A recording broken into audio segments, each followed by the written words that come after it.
Oke, siap. Nanti tahunnya mau maju gimana? Ada kosong nanti. Ada kosong. Ada kosong. Orang paling depan kira-kira ya? Biasa, ada pengawal. Udah, wartawan udah motret.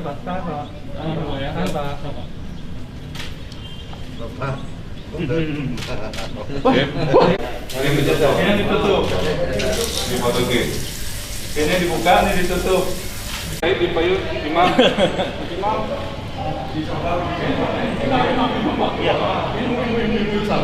Nanti yang batas jati bisa dilihat juga, Pak. Gunting ya? Itu. Disobek. Oh, disobek. Tolong. Iya. Siap.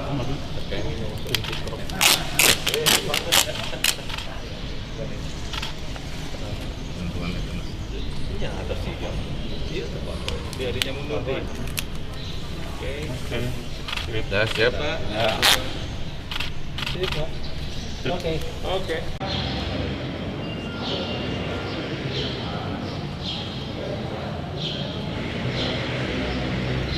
Ya, rekan-rekan media, yang pertama saya bersama Ketua Majelis Ulama Indonesia Jawa Barat, Pak Kiai Haji Rahmat Shafii, Pak Umbara selaku Bupati, dan DKM dari Masjid Al-Irsyad Kota Baru Parahyangan. Hari ini mengecek persiapan simulasi peribadahan umat Islam di masjid di saat AKB, adaptasi kebiasaan baru.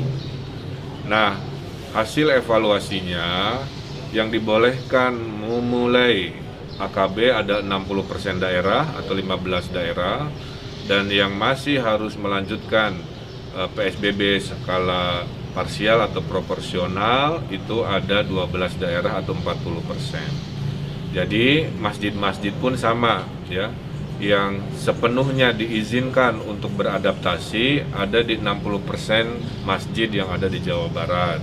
Kepada yang 40% masih belum memungkinkan karena fatwa dari MUI adalah jika terkendali bisa dikembalikan dalam peribadahan di masjid, jika belum terkendali secara ilmiah tidak boleh, kira-kira begitu. Jadi ini saya sampaikan, pembukaan rumah ibadah tidak berlaku untuk seluruh daerah, hanya mereka yang sudah secara ilmiah masuk daerah terkendali. Ya, ini penting ya, tolong dicatat supaya tidak salah paham, disangkanya boleh untuk semua. Yang kedua, dalam proses AKB ini yang dimulai adalah rumah ibadah dulu, karena kerinduan spiritualitas menjadi utama, Jabar juara lahir batin. Maka di tanggal 1 yang didahulukan adalah rumah-rumah ibadah, ada masjid, gereja, kelenteng, dan lain-lain. Tahap kedua AKB ini adalah ekonomi. Ekonominya juga dibagi 2 tahap. Ekonomi low risk, yaitu industri dan perkantoran dulu. Setelah 1 minggu ekonomi low risk ini aman, tidak ada anomali, masuklah tahap berikut ekonomi, yaitu yang high risk, yaitu retail, restoran, mall yang berganti-ganti pengunjungnya, itu kan resikonya. Nah, itu di minggu berikutnya. Juga masuk pariwisata, jadi pariwisata tidak di minggu pertama, mungkin di minggu kedua, itu pun harus dites dulu, namanya pariwisata individu, kira-kira gitu ya. Tidak boleh berkeluarga dulu, beramai-ramai dulu. Kalau lancar baru pelan-pelan. Itulah yang dimaksud AKB di Jawa Barat harus bertahap. Sambil bertahap kita tetap waspada. Yang zona kuning lanjut PSBB, yang AKB nanti ada cek sampling. Nanti bubar sholat Jumat ada mobil ngecek rapid test. Apakah ada yang reaktif? Nah, kalau reaktif mohon maaf, berarti ada prosedur pengetatan lagi.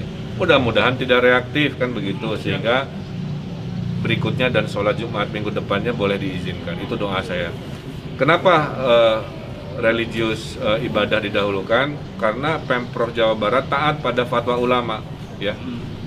Ulama mengatakan kalau sudah betul tolong sampaikan secepatnya, kalau belum juga sampaikan, maka kita menyampaikan apa adanya.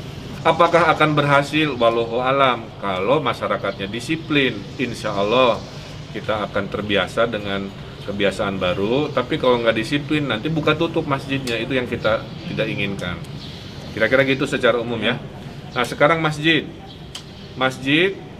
warga yang datang harus cuci tangan dulu. Ini sudah disediakan di depan. Setelah cuci tangan, prosedur kedua ngantri menuju wudhu. Nah, wudhunya juga ngantri, ada jarak. Kalau di masjid ini dikasih tanda telapak kaki lah ya. Setelah wudhu, tempat wudhunya juga kerannya nggak dibuka semua, diselang-seling. Keran nomor 1 buka, nomor 2 tutup, nomor 3 buka, nomor 4 tutup, dan seterusnya. Sehingga wudhu pun jaga jarak, kan biasanya kan nempel ya. Setelah itu, masuk ke dalam masjid, ada desinfektan, ya itu opsional, silahkan untuk memastikan yang nempel di sini juga tersterilisasi. Masuk ke dalam, siap sholat, para jamaah harap melihat ke bawah. Kalau tandanya silang, itu spot yang tidak boleh dipakai untuk sholat. Ya. Maaf, tadi sebelum masuk ke masjid ada cek suhu dan desinfektan ya. Kalau 37,5, mohon maaf, petugas harus tegas. Berarti beliau-beliau yang 37,5 derajat ke atas tidak masuk kategori wajib mungkin ya, karena nanti jadi sumber penyakit kan begitu. Jadi nanti mungkin ada perdebatan, ini tolong agak tegas ya. Nanti setelah masuk ke dalam, yang silang tidak, yang tanda boleh itu bentuknya strip kira-kira begitu. Maka sholatnya boleh berjarak. Nah, fatwa sementara dari MUI tidak ada aplusan dalam sholat Jumat. Maka nanti diatur, karena tadi semua hamparan bumi adalah tempat ibadah, maka kalau dalam interiornya sudah penuh, silahkan sholat di halaman, silahkan sholat di paving block, kan begitu ya. Kalau ini mah luas sampai ke jalan silahkan. Dan direkomendasi tadi membawa sajadah sendiri, ya. Dan itu dibawa pulang. Nanti pulangnya pun tunggu pengumuman, jangan biasanya pulang Jumatan kan gitu ya. Nah itu duduk dulu, nanti ada MC yang mengatur barisan belakang dulu, nanti dilihat, dihitung pelan-pelan. Jadi kesabaran diuji. Datangnya banyak prosedur, pulangnya juga antriannya besar.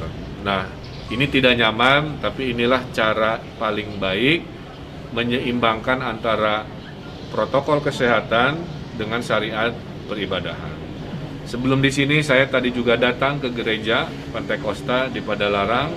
Kalau posisi orang Kristen duduk dalam beribadahnya juga duduknya yang biasanya tadi 1 kursi 3 dikasih jarak menjadi 1 kursi hanya 2. Dikasih silang juga sama. Kemudian yang sepuh-sepuh sebenarnya tidak direkomendasi ke masjid dulu, karena potensi paling besar kena COVID adalah usia lansia, ya. Jadi ini juga sebuah pilihan rekomendasi. Kalau tetap kekeh nggak ada masalah, tapi lebih baik mengikuti protokol kesehatan. Ya. Jadi anak-anak kecil, mohon maaf, lansia-lansia tidak direkomendasi dulu di tahap 1 untuk ikut peribadatan di rumah ibadah, mau masjid mau gereja, karena yang paling rawan adalah lansia dan yang paling rawan juga adalah usia anak-anak. Jangan sampai nanti kita. Inilah protokol kesehatan ibadah yang akan dimulai lusa di tanggal 1. Saya titip ke Pak Kiai, ada 2 hari, Sabtu Minggu, dengan Dewan Masjid Indonesia, menyampaikan apa yang saya terangkan ini sebagai kejelasan ini. Ya. Jadi tidak untuk semua masjid. Dan kita rekomendasi masjid besar jangan dulu, maka Masjid Agung Jawa Barat belum, Pusdai belum. Kita tahap 1 adalah masjid-masjid wilayah lingkungan, ya. Jadi hanya untuk orang-orang yang tinggal di situ, bukan untuk para musafir, ya. Karena para musafir tidak tahu traveling historinya, takut kita izinkan. Jadi kira-kira itulah protokol. Mudah-mudahan bisa dipahami. Ya tadi saya ingin betul menegaskan, lupa betul. Jadi khusus untuk Jumatan tidak ada sip-sipan. Biar panjang sampai alun-alun dari sini itu saja. Jadi artinya jaga jalan itu. Tapi kalau jamaah biasa bisa sip-sipan. Itu dah. Jadi itu walaupun itu ada pendapat ini mengundang rakyat banyak WA kepada saya bahwa ini ya saya akan tegaskan seperti tadi sudah tegaskan oleh Pak Gubernur, tidak ada sip-sipan. Ya sip ada nanti di pabrik. Security bisa. Pengawasan di lapangan seperti untuk suksesnya new normal di ya, karena Jawa Barat dijadikan percontohan oleh Bapak Presiden, kan 4 provinsi ya, Sumatera Barat, DKI, Gorontalo, dan Jawa Barat. Ada 300.000 TNI Polri khusus mengawal 14 hari AKB ini. Jadi nanti mohon izin Pak, karena ada polisi TNI di sini juga, membantu memastikan proses transisi ini disiplin diikuti oleh jamaah. Nanti kalau ternyata disiplin, tidak perlu banyak pengaturan, dalam hitungan hari pelan-pelan seragam hijau, seragam coklat juga akan menghilang kira-kira begitu. Tapi kalau ternyata masih tidak disiplin, nah itu yang dikhawatirkan ada gelombang kedua karena ketidakdisiplinan. Saya sih berdoa mudah-mudahan rakyat Jawa Barat taat ya pada fatwa ulama, taat pada arahan pemimpin. Maka saya titip para ketua DKM harus paham betul seperti contoh teladan dari Masjid Al-Irsyad ini. Detil sekali, ketat sekali, tapi demi kenyamanan kita dan keselamatan nyawa kita. Kira-kira begitu. Cukup ya? Pak Gubernur, untuk keputusan ini sudah ada surat edaran dari Menteri Agama juga? Ya, surat Menteri Agama juga sudah satu frekuensi dengan apa yang kita lakukan. Bedanya untuk itu level keputusannya tidak perlu di bupati, tapi di level camat. Kalau saya kira kita ikuti aja.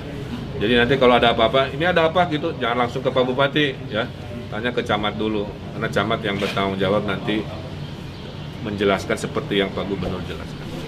Kalau sekolah mah belum boleh ya? Sekolah mah belum boleh, nanti ada ada preskon sendiri.